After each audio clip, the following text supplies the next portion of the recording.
ડીસાના મુડેઠા ગામે ઓઇલ કંપનીઓ દ્વારા of site level 3 mock drill યોજાઈ। બનાસકાંઠા જિલ્લાના ડીસા તાલુકાના મુડેઠા ગામ ખાતે HMPL પાઇપલાઇન પર સંયુક્ત ઓફ સાઇટ લેવલ 3 મોક ડ્રીલનું સફળતાપૂર્વક આયોજન કરવામાં આવ્યું હતું। પાઇપલાઇન સંબંધિત કોઈપણ સંભવિત મોટી હોનારત સમયે વહીવટી તંત્ર અને કંપનીઓ કેટલું સજ્જ છે તે ચકાસવા માટે આ કવાયત હાથ ધરવામાં આવી હતી। આ મોક ડ્રીલનું આયોજન 3 મોટી કંપનીઓ Hindustan petroleum, Mittal energy limited અને ઇન્ડિયન ઓઇલ કોર્પોરેશન દ્વારા જિલ્લા વહીવટી તંત્ર, પોલીસ અને ઇમરજન્સી સેવાઓના સહયોગથી કરવામાં આવ્યું હતું।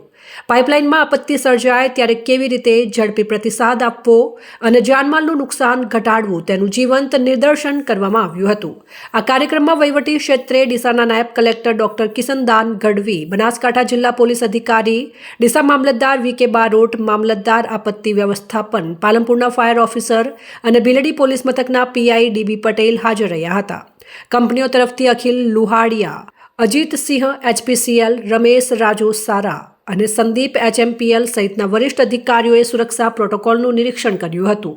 મોક ડ્રીલની ખાસિયત એ રહી કે મુડેઠાના ગ્રામજનો તેમજ સ્થાનિક પ્રાથમિક શાળાના વિદ્યાર્થીઓએ પણ આ પ્રક્રિયા નિહાળી હતી।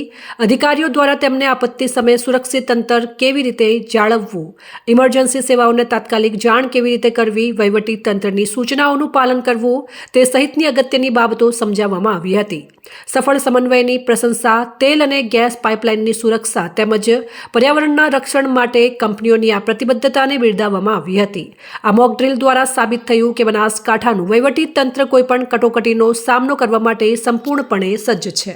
આજરોજ મુડેઠા ગામ ખાતે HMEL, HPCL, IOCL, GSPC, IRM ની જે ક્રૂડની પાઇપલાઇન છે એનામાં લીકેજ અને આગની ઘટના બને ત્યારે કેવી રીતે ડીલ કરવું એના માટેની એક મોક ડ્રીલનું આયોજન કરવામાં આવેલું હતું, જેની અંદર લેવલ 1, 2 અને 3 અલગ અલગ લેવલ પ્રમાણે રિસ્પોન્ડન્ટ્સને બોલાવવામાં આવ્યા હતા અને સાથે સાથે જિલ્લા ડિઝાસ્ટર મેનેજમેન્ટ સેલ અને વહીવટીતંત્ર દ્વારા જે આખું ડ્રીલ કરવામાં આવી છે એ ડ્રીલની બધાને માહિતી આપવામાં અને દરેક વ્યક્તિએ શું કરવું અને કેટલો રિસ્પોન્સ ટાઈમ છે એ આધારે સારી રીતે ડ્રીલ પૂર્ણ કરવામાં આવી છે, જેનાથી લોકલ જે આપણા ગ્રામજનો છે એમને પણ આની માહિતી આપવામાં આવી છે અને ક્યારે શું કામગીરી કરવી એવી સૂચનાઓ આપવામાં આવી છે।